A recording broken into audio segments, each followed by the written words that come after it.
उन्हें मुबारक हो जिन्हें सिर्फ छत तक जाना है, मेरी मंजिल तो आसमान है, रास्ता मुझे खुद बनाना है। इन पंक्तियों को सच कर दिखाया है दोनों पैरों से दिव्यांग धीरेन्द्र प्रताप सिंह ने।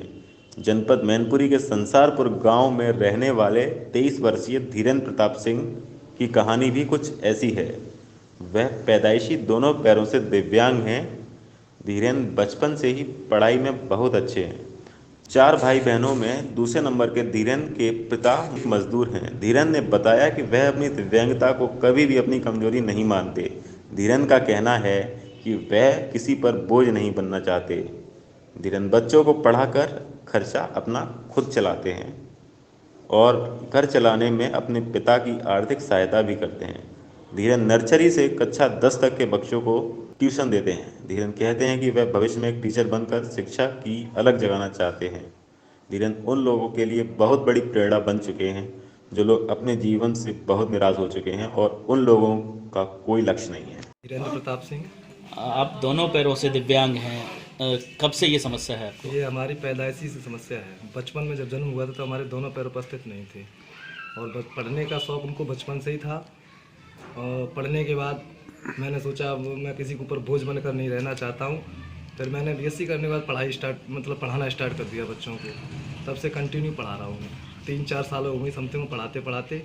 और मैं अपने घर वालों की मदद भी करता हूँ कमा के, जो कुछ भी बनता है। वैसे मेरे पिताजी मजदूरी करते हैं, हम 3 भाई बहन हैं। हमारे भाई भी मजदूरी करते हैं और मम्मी हमारी हाउस वाइफ हैं।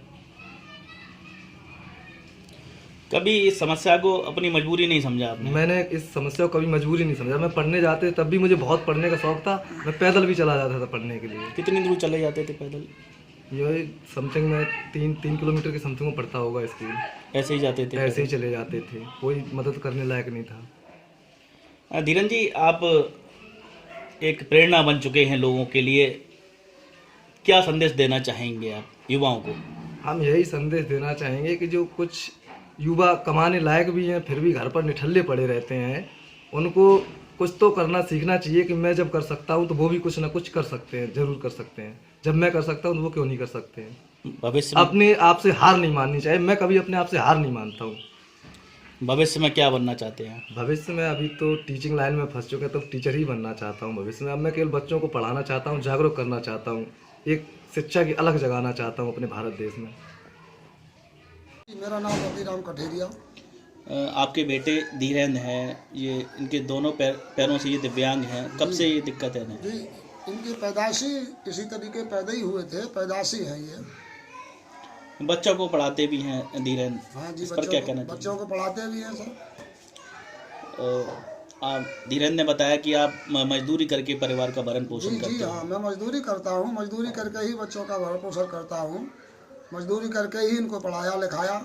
लेकिन अब ये सक्षम हो गए हैं, बच्चों को पढ़ाते हैं, ट्यूशन पढ़ाते हैं, अपना 1000-1500 रुपया पैदा करते हैं, उसमें से थोड़ा बहुत हमको भी देते हैं खर्च के लिए। आपके बेटे एक समाज के लिए एक बहुत बड़ा उदाहरण बन चुके हैं। जो लोग जीवन में कुछ करना नहीं चाहते उनके लिए सबसे बड़ी प्रेरणा है। दोनों पैर ना होने के बावजूद भी वो अपने पैरों पर आज खुद खड़े हुए हैं। क्या कहना चाहेंगे सर? जी, ये तो ऊपर वाले की कृपा है। ऊपर वाले ने इनको खड़ा किया है, खड़े हो रहे हैं, इसमें हमारा कुछ नहीं है। बाकी बच्चों को क्या संदेश देना चाहेंगे आप? बाकी बच्चों को यही संदेश देना चाहूँगा कि जो बच्चे इस तरीके के दिव्यांग हैं वो भी भविष्य में आगे बढ़ने का प्रयास करें।